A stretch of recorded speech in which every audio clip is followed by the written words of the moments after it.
Welcome to నా news. ముందుగా headlines చూద్దాం. బాసర ఆలయ అభివృద్ధికి 225 కోట్ల మాస్టర్ ప్లాన్ ఆమోదం. జ్ఞాన సరస్వతి ఆలయానికి సీఎం రేవంత్ గ్రీన్ సిగ్నల్. భక్తుల సౌకర్యాల కోసం ఆధునిక సదుపాయాలు ఏర్పాటు.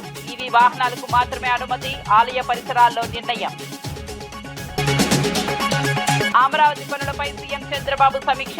కీలక ఆదేశాలు. 57,000 కోట్ల పనులు వేగవంతం చేయాలని అధికారులకు ఆదేశం. వర్షాకాలానికి ముందే కీలక పనులు పూర్తి చేయాలని సూచన. గ్రీన్ ఎనర్జీ వినియోగంపై దృష్టి పెట్టాలని చంద్రబాబు సూచన. జగన్ పై టీటీడీ సభ్యుడు భానుప్రకాష్ తీవ్ర విమర్శలు. ఓటమి తర్వాత జగన్ వైఖరి సరైంది కాదని భాను వ్యాఖ్య. అమరావతి రైతులను ఇబ్బందులకు గురి చేస్తున్నారని ఆరోపణ. ప్రజల తీర్పును గౌరవించాలని జగన్ కు సూచన. 6 గ్యారెంటీలపై సీఎం రేవంత్ కు బండి సంజయ్ సవాల్. అమలు నిరూపించాలని రేవంత్ ను సవాల్ చేసిన బండి సంజయ్. నిజమైతే రాజీనామా చేస్తారని బండి సంజయ్ ప్రకటన. లేకపోతే సీఎం రాజీనామా చేస్తారా అంటూ ప్రశ్న. ఇక వార్త వివరాల్లోకి వెళ్తే అమరావతి నిర్మాణ పనులపై సీఎం చంద్రబాబు సమీక్ష నిర్వహించారు. అసెంబ్లీ, హైకోర్టు, సచివాలయం, రహదారులు, హౌసింగ్ వంటి పలు పనులపై ప్రత్యేక దృష్టి పెట్టాలని అధికారులకు ఆదేశించారు. మొత్తం 57,821 కోట్ల పనులు వివిధ దశల్లో ఉన్నాయని తెలిపారు. టెండర్లు పూర్తి చేసి పనులు వేగవంతం చేయాలని సూచించారు. వారం, నెలవారీ లక్ష్యాలతో పనులు పూర్తి చేయాలని అన్నారు. వర్షాకాలానికి ముందే కీలక పనులు పూర్తయ్యేలా ప్రణాళిక రూపొందించాలని ఆదేశించారు. ఆధునిక సాంకేతికత, గ్రీన్ ఎనర్జీ వినియోగంపై దృష్టి పెట్టాలని సూచించారు.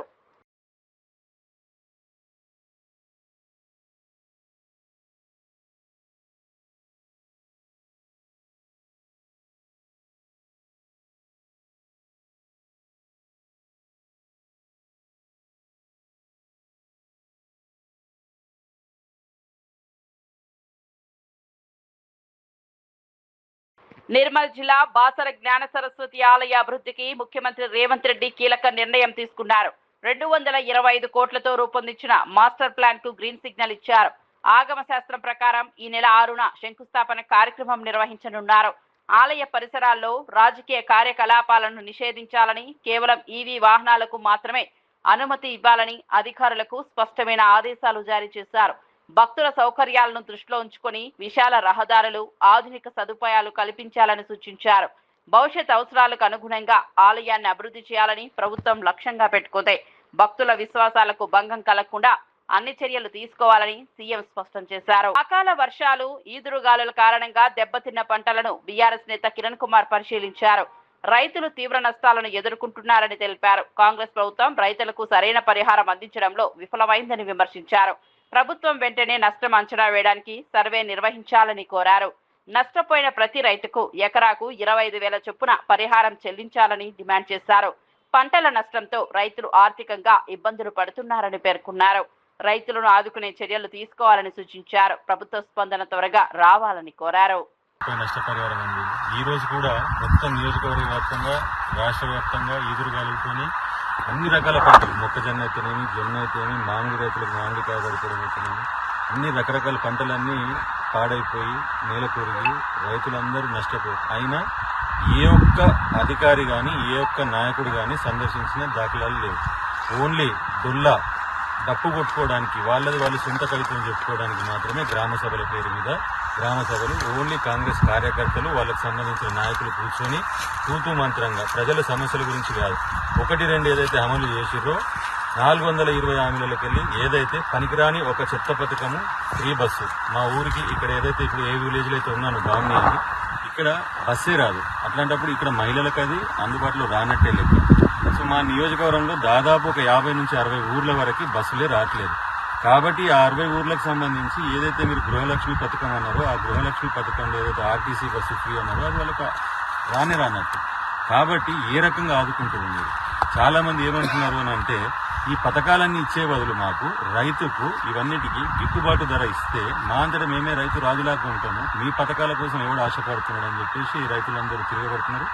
ఖచ్చితంగా రానున్న ఎలక్షన్స్, అది ఎంపీటీసీ ఎలక్షన్ కానీ, జడ్పీటీసీ ఎలక్షన్ కానీ, అసెంబ్లీ ఎలక్షన్సే కానీ, దీంట్లో స్థానిక ఎమ్మెల్యేకు మరియు రాష్ట్ర ప్రభుత్వం కాంగ్రెస్కు ఖచ్చితంగా మేము బుద్ధి చెప్తామని చెప్పి ఇక్కడ రైతులందరూ గంటపడంగా చెప్తున్నారు. కాబట్టి అధికారులు ఇప్పటికైనా మేల్కొని ఊరూరు తిరిగి ఏ రైతు ఎంత నష్టపోయాడు, ప్రతి ఎకరానికి ఎంత అనేది. కేంద్ర మంత్రి బండి సంజయ్ తెలంగాణలో 6 గ్యారంటీల అమలుపై సీఎం రేవంత్ రెడ్డికి సవాల్ విసిరారు.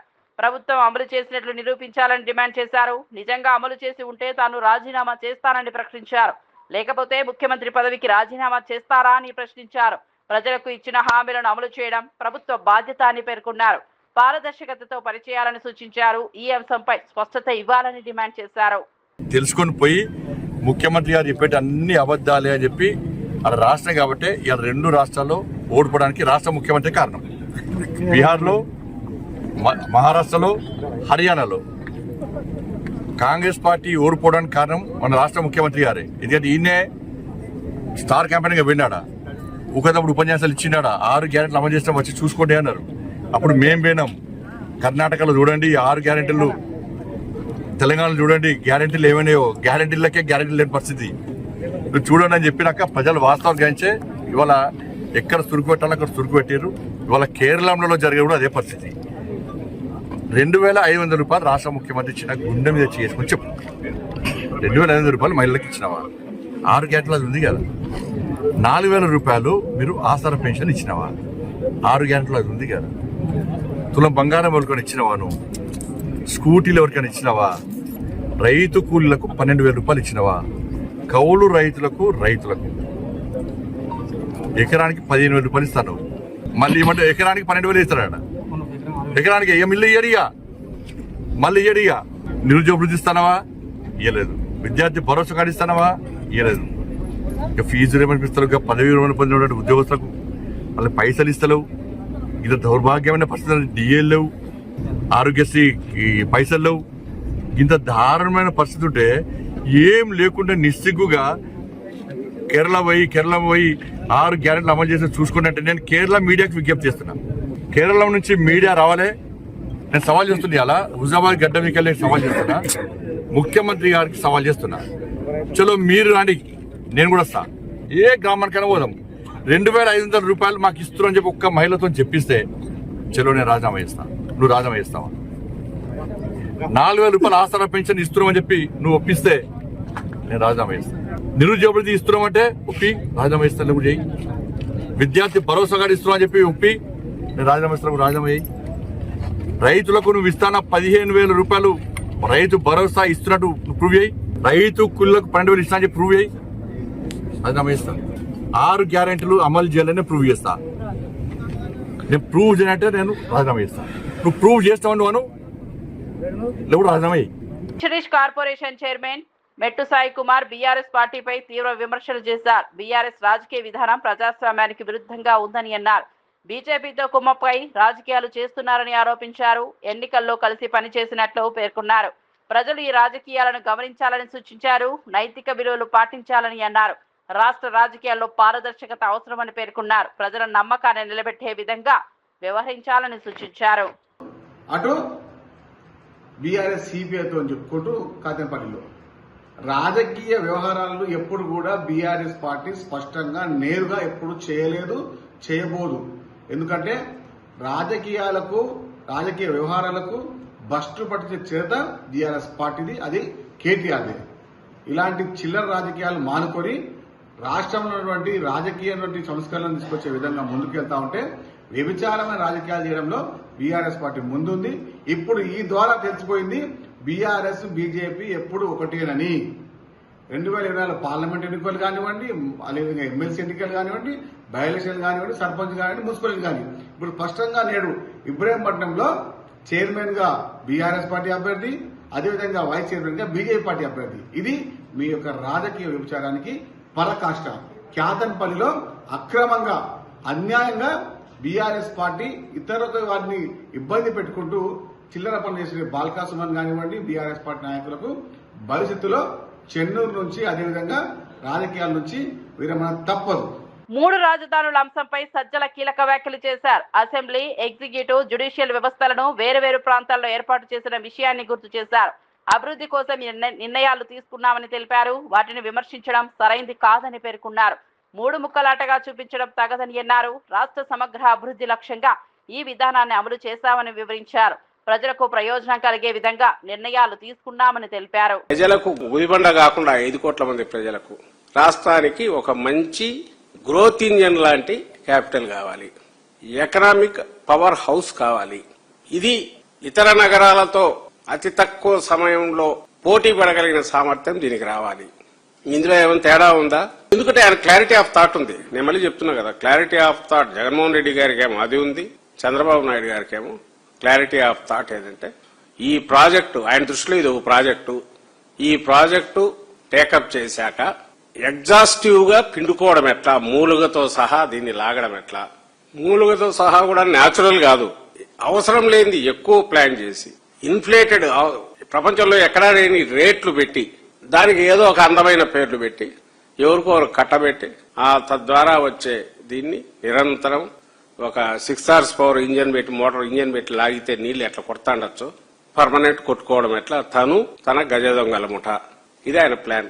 ఆ clarity of thought Chandrababu Naidu గారికి ఉంది కాబట్టి 2014లో వచ్చిన దగ్గర ఆయన వైజాగ్ అనుకోలే, పోనీ విజయవాడ ఈ పక్కన అనుకోలే, హైవే అనుకోని నూజివీడు దగ్గర అక్కడ అనుకోలే, ఇటు ఇబ్రహీంపట్నం అటు పోలే, వెతికి వెతికి వెతికి వెతికి మాయా బజార్ లాగా సరి వేసి అటు ఇటు ఎటు గాని ఒక పచ్చటి అద్భుతమైన అన్ని రకాల పంటలు ఇస్తూ అక్కడ గజ్వేల్లో కేసీఆర్ క్యాంప్ ఆఫీస్ పై జరిగిన దాడిని ఎమ్మెల్సీ దాసోజు శ్రవణ్ ఖండించారు. ఈ ఘటన రాష్ట్రంలో శాంతి భద్రతలపై ప్రశ్నలు లేవనెత్తుతోందని అన్నారు. ప్రభుత్వ వైఖరి పట్ల ఆందోళన వ్యక్తం చేశారు. ప్రజాస్వామ్య వ్యవస్థలో ఇలాంటి సంఘటనలు చోటు చేసుకోవడం సరైంది కాదని పేర్కొన్నారు.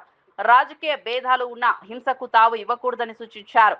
శాంతి భద్రతలను కాపాడే బాధ్యత ప్రభుత్వంపై ఉందన్నారు. ఇలాంటి ఘటనలు పునరావృతం కాకుండా చర్యలు తీసుకోవాలని డిమాండ్ చేశారు. అంది ఎట్లనో తెలంగాణకు కేసీఆర్ అట్లనే, ఎవరు ఒప్పుకున్నా ఎవరు ఒప్పుకోకపోయినా అంతటి మహోన్నతమైనటువంటి ఒక ఔన్నత్యం కలిగినటువంటి ఒక వ్యక్తి, త్యాగ పురుషుడు కేసీఆర్ గారు. అటువంటి కేసీఆర్ గారి క్యాంప్ కార్యాలయం అంటే సెమీ రెసిడెన్స్. రేవంత్ రెడ్డి బొమ్మ ఎందుకు పెట్టలేదు అని చెప్పని రౌడీ రాజకీయం చేస్తున్నటువంటి ఒక రీతిలో ఇవాళ వారి ఇంటి పైన క్యాంపు పైన దాడి చేయటం అంటే 4 కోట్ల మంది తెలంగాణ ప్రజల యొక్క ఆత్మగౌరవం పైన దాడి చేసినట్టే, అస్తిత్వం పైన దాడి చేసినట్టే అనే ఒక విషయాన్ని తెలియజేస్తా ఉన్నాం. ఇదేం రౌడీ రాజ్యం రేవంత్ రెడ్డి గారు? ఎన్నాళ్ళు ఇట్లా అదిరిచ్చుక బెదిరించుక బతుకుతావు? ఒకప్పుడు భారతదేశంలో బీహార్, బెంగాల్ ఇటువంటి ఒక ప్రాంతాలలో పెద్ద ఎత్తున ప్రతిపక్ష పార్టీల నాయకుల పైన లేకపోతే ఇండ్ల పైన దాడులు జరుగుతుండే అని చెప్పి విన్నాం. లేకపోతే అంతో కొంత పక్కనున్న ఆంధ్రప్రదేశ్ రాష్ట్రంలో కూడా ఇటువంటి ఫ్యాక్షన్ చిల్లర సంస్కృతి ఉంటుంది అని చెప్పని ఉదంతాలు చూసినాం. ఇవాళ వాళ్ళందరినీ మరిపించేటట్లుగా ఇవాళ రేవంత్ రెడ్డి ఒక ఫ్యాక్షన్ రాజకీయానికి, ఒక రాక్షస రాజకీయానికి, ఒక చిల్లర రాజకీయానికి వాళ్ళ రేవంత్ రెడ్డి పూనుకున్నటువంటి ఒక వైనం సభ్య సమాజం ఖండించవలసిన అవసరం ఉంది అని చెప్పని ఈ సందర్భంగా నేను తెలియజేస్తా ఉన్నాను. అచ్చోసిన ఆంబోతుల లెక్క రంకెలు వేయటం, అది అసెంబ్లీ అయినా సరే, బయట అయినా సరే, లోపలైనా సరే, వీధి రౌడీల లెక్క వికృత విన్యాసం చేయటం, ఇదేనా ప్రజాపాలన అంటే? ఇదేనా జై సంవిధానం అంటే? రేవంత్ రెడ్డి గారు సిగ్గుండాలా? Your also a home minister. నువ్వు చీఫ్ మినిస్టర్ నువ్వే, హోమ్ మినిస్టర్ కూడా నువ్వే. సిగ్గు ఎగ్గు లేకుండా ఇవాళ ఇంత పెద్ద ఎత్తున నీ పిరికితనాన్ని, నీ చేతగానితనాన్ని, నీ అసమర్థతను, నీ వైఫల్యాన్ని కప్పిపించుకోవడం కోసం ఇవాళ కేసీఆర్ గారి పైన దాడి చేసేటువంటి ఒక దమ్మొచ్చిందా నీకు రేవంత్ రెడ్డి? ప్రజలు ఏమైనా కళ్ళు మూసుకొని అనుకుంటున్నావా? ప్రజలు తిరగబడ్డ నాడు మంచోళ్లే మట్టి గరిచిపోయిండ్రు రేవంత్ రెడ్డి. నువ్వెంత, నీ లెక్కెంత? అన్నం తింటున్నావా, గడ్డి తింటున్నావా? కేసీఆర్ ఇంటి పైన, కేసీఆర్ క్యాంపు కార్యాలయం దాడి చేపిస్తావు. ఇదే నిరసనలో భాగంగా టీఆర్ఎస్ కి సంబంధించిన విద్యార్థులు రేవంత్ రెడ్డి ఇంటి దగ్గరికి పోయి టీటీడీ సభ్యుడు భానుప్రకాష్ మాజీ సీఎం జగన్ పై తీవ్ర విమర్శలు చేశారు. ఎన్నికల్లో ఓటమి తర్వాత జగన్ రాష్ట్రంపై దేశంతో వ్యవహరిస్తున్నారని అన్నారు. అమరావతికి భూములిచ్చిన రైతులను ఇబ్బందులకు గురి చేస్తున్నారని ఆరోపించారు. ప్రజలు 2024లో ఇచ్చిన తీర్పును గౌరవించాలన్నారు. రాజకీయాల్లో బాధ్యతాయుతంగా వ్యవహరించడం అవసరమని సూచించారు. ఎటువంటి ఇబ్బంది లేకుండా ఒక మంచి బిల్లుని తీసుకొని వస్తే దాన్ని ఓర్వలేక మావిగన్ అంట. ఏందయ్యా మావిగన్ను? ఏంది జగన్మోహన్ రెడ్డి గారు? మీరు ఓటమి చెందిన తర్వాత మీ సరిగ్గా పనిచేయట్లేదని చెప్పి ఆంధ్రప్రదేశ్ రాష్ట్ర ప్రజలు భావిస్తున్నారు. ఈ మావిగన్ ఏందయ్యా? ఈ మావిడాకులు, అరిటాకులు, తాటాకులు చీపురు చేసిన మీ పార్టీని మిమ్మల్ని ఊడ్ చేస్తే తిరిగి మీరేదో ఆ గన్ను ఈ గన్ను అని మాట్లాడతారు. 2024లో ఓటనే గన్తో ఓటనే గన్తో కొడితే 164 పక్షులు లేచిపోయాయి. ఓటనే గన్తో, ఓటనే ఆయుధంతో నిన్ను నీ పార్టీని పేలిస్తే 164 పెట్టెలు లేచినట్లు లేచిపోయినారు. ఆంధ్రప్రదేశ్కు ఒకటే రాజధాని, అది అమరావతి మాత్రమే. ఒకే రాజధాని ఉంటుంది. మీరు ఎన్ని కుట్రలు కృతంతాలు పన్నినా మళ్ళా వస్తారంట, చూస్తారంట. మీరు వచ్చేది లేదు, చేసేది లేదు. మీరు ఆంధ్రప్రదేశ్ రాష్ట్రంలో అధికారంలోకి వచ్చేది ఒక కళ. నిన్న మొన్న నేను చూశాను, మీ నాయకులు మాట్లాడుతున్నారు, అంబటి గారు కానీ మిగతా నాయకులంతా ఏం మాట్లాడుతున్నారు? ఆంధ్రప్రదేశ్ రాష్ట్ర చరిత్రలో వైసీపీ పార్టీ అనేది తిరిగి అధికారంలోకి వచ్చేది కళ. ఇది ఏదో మేము భారతీయ జనతా పార్టీ. మాజీ మంత్రి సబితా ఇందారెడ్డి రాష్ట్ర పరిస్థితులపై స్పందించారు. కాంగ్రెస్ కార్యకర్తలు రెచ్చిపోతున్నారని ఆరోపించారు. గజ్వేల్లో జరిగిన ఘటనలను తీవ్రంగా ఖండించారు. నాయకుల వ్యాఖ్యలకు అరాచకాలకు దారితీస్తున్నాయని పేర్కొన్నారు. రాష్ట్రంలో భూముల సమస్యలు, ఇళ్ల కూల్చివేతలు పెరుగుతున్నాయని అన్నారు. ప్రజలు ప్రశాంతంగా జీవించే పరిస్థితి లేకుండా పోతోందని వ్యాఖ్యానించారు. అభివృద్ధి పేరుతో ప్రజలకు ఇబ్బందులు కలగకూడదని సూచించారు. ప్రభుత్వం సమతుల్యంగా వ్యవహరించాలని కోరారు. ఏ మెసేజ్ ఇచ్చిందనేది ఒకసారి ఆలోచించాలి. ఈరోజు గజ్వేల్ క్యాంప్ ఆఫీస్ మీద దాడి ఏదైతే జరిగిందో దాన్ని తీవ్రంగా ఖండిస్తా ఉన్నాం. ఇది నిజంగా సమాజంలో అరాచకాన్ని సృష్టించాలనే ప్రయత్నమే. ఏదో ఒక రకంగా డిస్టర్బ్ చేయాలనే ప్రయత్నమే చేస్తున్నారు. తప్పకుండా ప్రజలు గమనిస్తా ఉన్నారు. ఇప్పటికే రాష్ట్ర ప్రజలందరూ కూడా గమనించున్నారు. కేసీఆర్ గారు ఉన్నప్పుడు ప్రశాంతంగా, ఎవరికి ఇబ్బంది లేకుండా, ఎవరు ఎక్కడ ఏ ప్రాంతంలో ఉన్నారో ఆ ప్రాంతాన్ని అభివృద్ధి చేసుకుంటూ ప్రశాంతంగా ఉన్న ఈ రాష్ట్రాన్ని అల్లకల్లోలం చేసే ప్రయత్నం చేస్తూ ఉన్నారు.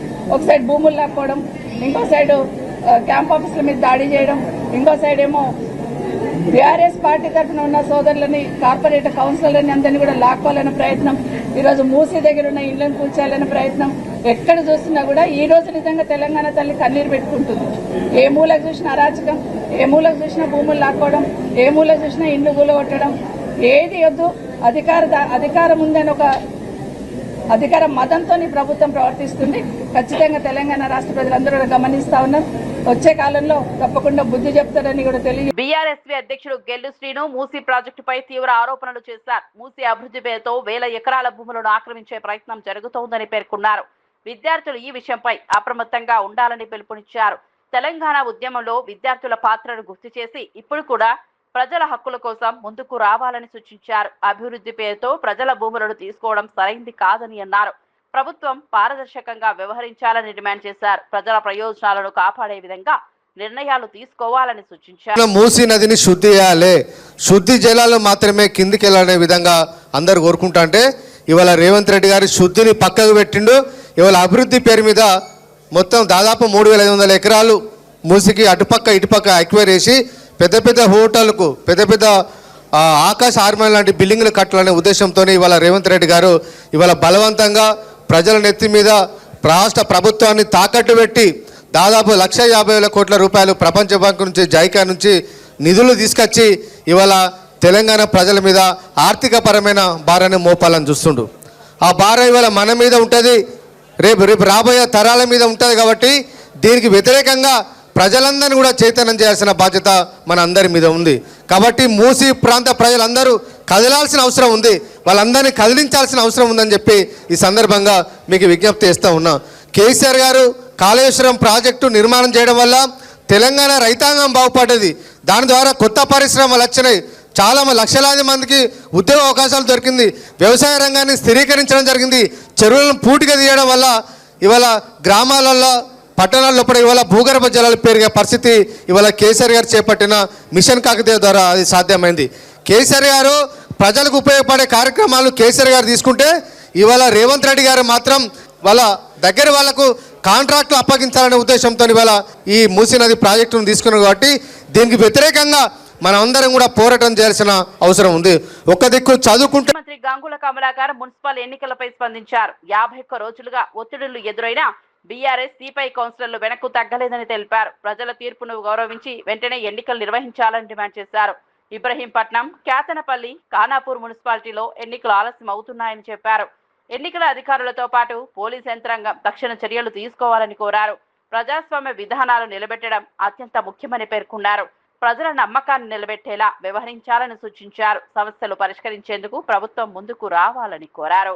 10 మంది టీఆర్ఎస్, నలుగురు సిపిఐ వారికి మనస్ఫూర్తిగా మేము వారికి అభినందన తెలియజేస్తున్నాను. పట్టుదలతోటి ఇన్ని వాళ్ళు ప్రలోభాలు పెట్టడం లొంగకుండా నిఖార్సుగా ఉన్న వ్యక్తులు ఈరోజు మా యొక్క సిపిఐ మరియు మా బీఆర్ఎస్ పార్టీ కౌన్సిలర్లు. ఇది మా క్రమశిక్షణ మార్పు. సో ఇప్పటికైనా మేము ఈ యొక్క కాంగ్రెస్ ప్రభుత్వానికి, ముఖ్యంగా వివేక్ మంత్రి గారు కూడా మేము రిక్వెస్ట్ చేస్తున్నాం, ప్రజాస్వామ్యాన్ని కాపాడండి. ఈ రోజు మా కౌన్సిలర్లు ప్రజా తీర్పుకు అనుగుణంగా నడుచుకున్నారు కాబట్టి మీరు కూడా ప్రజల తీర్పు గౌరవించండి. చాలా చోట్ల కూడా మేము వదులుకున్నాం. అదే చెన్నూరులో కూడా మేము పట్టుబట్టి మేము గుంజుకొని రాలే.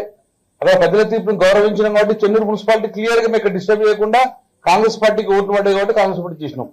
అలాగే ఇక్కడ కూడా కేతనపల్లి మున్సిపాలిటీ ప్రజల తీర్పుకు అనుగుణంగా మీరు నడుచుకోండి. ఇప్పటికైనా పోలీస్ బందోబస్తు పెట్టి డిస్టర్బ్ చేస్తా అంటే ఇక అంతకన్నా దుర్మార్గంగా మీరు ఉండే పరిస్థితి లేదు.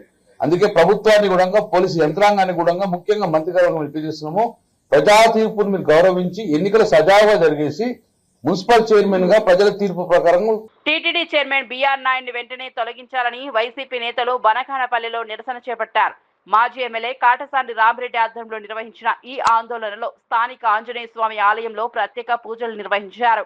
టీటీడీ వంటి ప్రభుత్వ సంస్థకు నైతిక విలువలు కలిగిన వ్యక్తి నాయకత్వం అవసరమని పేర్కొన్నారు. చైర్మన్ ప్రవర్తన భక్తుల విశ్వాసాలను దెబ్బతీస్తోందని ఆరోపించారు. ప్రభుత్వం వెంటనే స్పందించి చర్యలు తీసుకోవాలని డిమాండ్ చేశారు. ఈ అంశంపై భక్తుల భావాలను గౌరవించాల్సిన బాధ్యత ప్రభుత్వంపై ఉందన్నారు. కార్యక్రమంలో పెద్ద సంఖ్యలో కార్యకర్తలు పాల్గొని తమ అభిప్రాయాలను వ్యక్తం చేశారు. మరి పరాయి మహిళలతో మరి ఎంతో భక్తితో ఉన్నటువంటి తిరుమలలో కూడా ఇటువంటి కార్యక్రమాలు చేస్తా ఉన్నాడు కాబట్టి ఆయన ఖచ్చితంగా తొలగించాలని చెప్పి వైఎస్ఆర్ కాంగ్రెస్ పార్టీ డిమాండ్ చేస్తా ఉంది.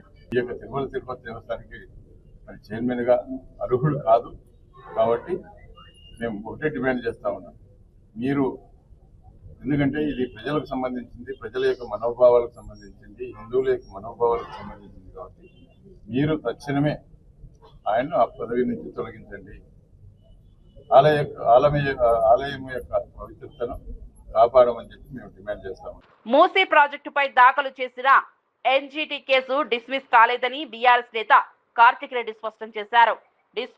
డిస్మిసల్ మధ్య తేడాను గుర్తించకుండా తప్పుడు వార్తలు వస్తున్నాయని అన్నారు. ప్రభుత్వం సరైన అనుమతులు లేకుండా ముందుకు వెళ్తోందని ఆరోపించారు. యూసీలో ఎంఎఫ్ఎల్, ఎఫ్టీఎల్ స్థాయిలు ఇంకా నిర్ణయించలేదని పేర్కొన్నారు. న్యాయస్థానం సూచనలు పాటించాలని ప్రభుత్వానికి తెలిపిందని వివరించారు. ఉల్లంఘనలు జరిగితే మళ్లీ న్యాయపరంగా పోరాటం చేస్తామని చెప్పారు. డిస్మిసల్ అంటే ఏంటి? మనం వేసిన పిటిషన్ని దీని మీద ఎటువంటి మెరిట్స్ లేవని చెప్పి కొట్టేయడం డిస్మిసల్.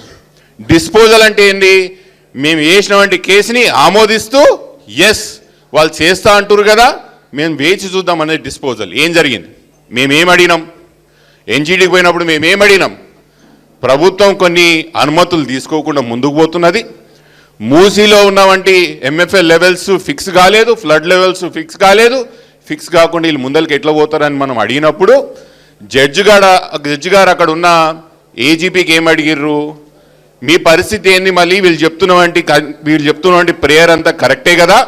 వీళ్ళు అడిగిన సంగతి ఏంటంటే ప్రభుత్వం ఏం చెప్పింది? మేము ఇవన్నీ అప్లికేషన్ ఇంకో స్టేజ్లో ఉన్నాయి, ఎన్వైరన్మెంట్ క్లియరెన్సే కానీ, సోషల్ ఇంపాక్ట్ అసెస్మెంట్ స్టడీయే కానీ, లేదా వీళ్ళు చెప్తున్నట్టు ఎంఎఫ్ఎల్ లెవెల్సే కానీ ఇవన్నీ డిపిఆర్లో టర్మ్స్ ఆఫ్ రెఫరెన్స్లో పెట్టినాము, ఇవి ఖచ్చితంగా మేము చేస్తాము, చేసినాకనే ప్రాజెక్ట్ ముందుకు పోతామని చెప్పారు. జడ్జి గారు ఏమన్నారు? వాళ్ళు చేస్తా అంటున్నారు కదా, if ever they do not comply with these issues, మీరు మళ్ళీ మా దగ్గరికి తిరిగి రండి అని జడ్జి గారు చెప్పడం జరిగింది. ఇప్పుడు చెప్పుండ్రి, మనం తెలంగాణ రాష్ట్రం సాధించిన వంటి పార్టీ నుంచి వచ్చిన వాళ్ళం, కేసీఆర్ సైనికులం, మనకి ఎంత తెలివితేటలు ఉంటాయంటే మొన్నటి వరకు అసెంబ్లీలో కూడా ఒప్పుకొని ప్రభుత్వం అసెంబ్లీలో కూడా చెప్పని విషయాలు మేము ఎన్జీటీలో ఒప్పించినామా? ఎన్జీటీ కూడా చెప్పించినామా? మీతోని మీరు చేయాల్సిన ఎంఎఫ్ఎల్ లెవెల్స్ మేము ఇస్తాము, డిపిఆర్ లెవెల్స్ మేము ఇస్తాము, అన్ని ఎన్వైరన్మెంటల్ క్లియరెన్స్ మేము తీసుకున్నాకనే ముందలు పోతామని ప్రభుత్వం ఆడ చెప్పినాకనే నా పిటిషన్ని డిస్పోజల్ చేయడం జరిగింది, డిస్మిసల్ చేయడం జరగలేదు. ఈరోజు చెప్తున్న ప్రభుత్వానికి ఏ ఒక్క అంశం మీరు కోర్టుకు చెప్పింది ఒప్పుకోకపోయినా, ఏ ఒక్క అంశం మీరు చేయకపోయినా కూడా ఖచ్చితంగా మళ్ళీ మేము కోర్టుకు పోతాం, కోర్టు మెట్లు ఎక్కుతాం. ఇప్పుడే శ్రీకాకుళం జిల్లా పాతపట్నం జాతీయ రహదారిపై ఫ్లైఓవర్ నిర్మాణానికి అదనంగా 15 కోట్ల నిధులు మంజూరైనట్లు కేంద్ర మంత్రి రామ్మోహన్ నాయుడు తెలిపారు. వంతెన సమీపంలోని శ్రీ నీలమణి దుర్గా అమ్మవారి ఆలయ ప్రాముఖ్యతను దృష్టిలో ఉంచుకొని ప్రతిపాదనలు పంపినట్లు పేర్కొన్నారు. జాతీయ రహదారుల సంస్థ ఈ నిధులను ఆమోదించిందని చెప్పారు. ఫ్లైఓవర్ నిర్మాణంతో ట్రాఫిక్ సమస్యలు తగ్గి ప్రయాణం సులభమవుతుందని తెలిపారు. ప్రాంతీయ అభివృద్ధికి ఇది దోహదపడుతుందని పేర్కొన్నారు. పనులు త్వరలో ప్రారంభమవుతాయని తెలిపారు. ఈ రోడ్ ఓవర్ బ్రిడ్జ్ ఏదైతే ఉందో అది చాలా ప్రాముఖ్యత కలిగింది. స్థానిక ప్రజలకే కాకుండా ఆంధ్రప్రదేశ్, ఒరిస్సా రాష్ట్రాల నుంచి వచ్చేసినటువంటి భక్తులకు ఆధ్యాత్మిక కేంద్రంగా ఉన్న మన శ్రీ నీలమణి దుర్గా అమ్మవారి ఆలయం ప్రాముఖ్యతని కాపాడే విధంగా స్థానిక ప్రజల అభిప్రాయాలను కూడా గౌరవిస్తూ భక్తుల సౌకర్యాన్ని దృష్టిలో పెట్టుకొని ముందుగా ప్రతిపాదించిన రిటైనింగ్ వాల్ స్థానంలో ఇప్పుడు వయోడక్ట్ నిర్మాణం చేపట్టాలని నిర్ణయం తీసుకున్నాం.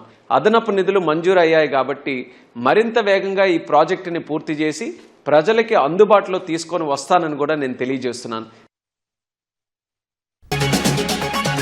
బాసర ఆలయ అభివృద్ధికి 225 కోట్ల మాస్టర్ ప్లాన్ ఆమోదం. జ్ఞాన సరస్వతి ఆలయానికి సీఎం రేవంత్ గ్రీన్ సిగ్నల్.